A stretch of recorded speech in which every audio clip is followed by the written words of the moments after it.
The Celtics have made a trade. Tom Downey and your normal Celtics host, Will Scott, here to break down the trade as Mike Muscala heading to Boston in exchange for Justin Jackson and 2 second-round picks. Boston was in the mix for Poeltl. They go to a different backup big man option and a good shooter, Will, in Mike Muscala. Some initial thoughts on this trade as we'll break it down here. Well, the Celtics were looking to do 2 things at the trade deadline. Number 1, get a backup big. Number 2, get a shooter. Mike Muscala, you got both. He's a big man that can shoot the 3 pretty well. Overall, I think this is a decent deal for Boston. Celtics getting Mike Muscala. They're giving up Justin Jackson, who, of course, was at the back of the bench this year for Boston, hardly played.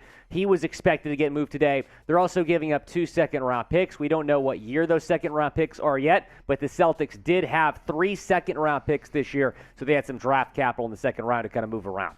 Yeah, the second-round picks in the NBA meaningless. Normally don't matter very much. It's in NFL terms, you traded a 6th-round pick is kind of how I describe that there. So Celtics get a good shooter, Muscala, who's still only in his age 31 season, is a reliable 3-point shooter. He's shooting just under 40% from deep this year. He's been good in that area. So Celtics fans, or anyone else watching right now, grade this trade for us. A, B, C, D, or F. We will go ahead and make this the pinned comments on today's video. So if by chance an ad break comes here on YouTube, well, ignore the ad. Let it play. Head down there and chime in with other fellow Celtics fans and grade it. A, B, C, D, or F right now at the pinned comment.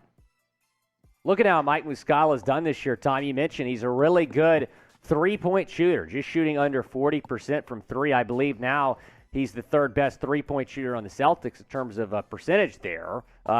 They haven't been as good shooting the 3s maybe they'd like to be this year, shooting just under 44% from the floor, 6.2 points per game, 14.5 minutes per game. And, I kind of mentioned earlier that the Thunder were probably going to be looking to move some of their older guys. This is a young team that's still kind of rebuilding. Yeah, they've exceeded expectations this year, competing for a play-in spot in the Western Conference right now, but Mike Muscala was certainly a trade candidate in Oklahoma City. So I think this deal makes a lot of sense for both sides, quite frankly. And the Celtics desperately needed some depth down low.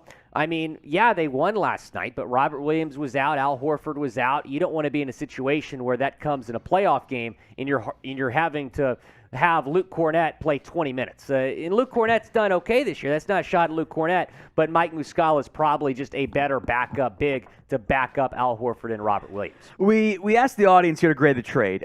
What would you grade the trade? Seems like you're high on it, but it's grade. A solid B+.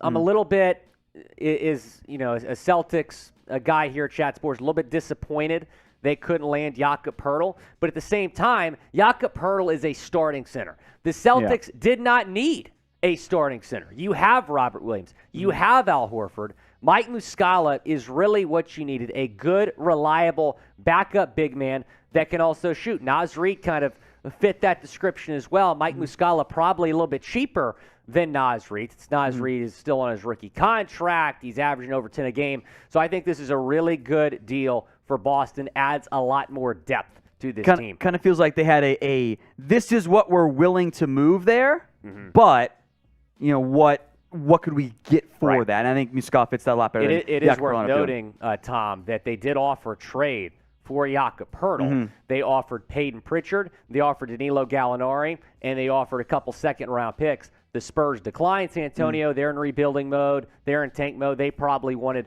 a first-round pick. But it's interesting that the Celtics did offer Peyton Pritchard in a deal. So something to monitor if Peyton Pritchard's going to get moved here in the next couple hours. So we'll see what goes down. Want to tell you about today's sponsor, Athletic Greens. Shout out to them for sponsoring today's show. I take AG1 by Athletic Greens literally every day, and I gave it a try because I wanted better gut health and wanted a supplement that actually tastes great. And you can get comprehensive and convenient daily nutrition at athleticgreens.com/chatsports. I take AG1 every morning, and it makes me feel ready to take on my day. I came into this year wanting to get healthier, and starting my year on AG1 has helped me do just that. I take it every morning. I feel happier, healthier, and more energized. Covering my nutritional basis for the day. Literally could not be any easier, which is why I trust Athletic Greens.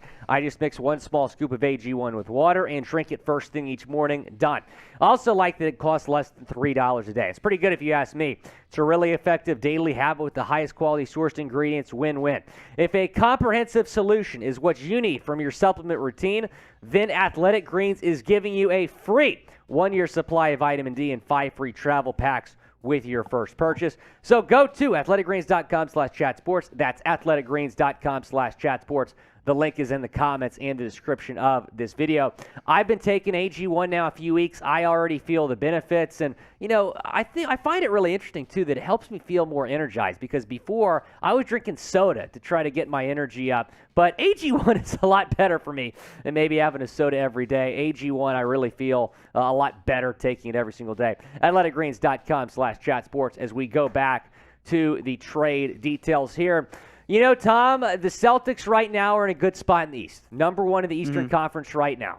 And the East, though, is still a very tough conference. You have Milwaukee. You have the 76ers, who the Celtics beat last night. But I wonder the Nets are out. Exactly. Brooklyn's out. But I wonder if two things kind of increase the Celtics' willingness to be active here at the trade deadline. Number one, the Jaylen Brown injury. Now, Muscala plays a different position, but still, it's important to maybe make some moves here today. Number two, the trades that we've seen in the Western Conference go down the last couple of days, and maybe the Celtics are not the clear-cut favorites to win the title anymore. I think they are. Some people might disagree.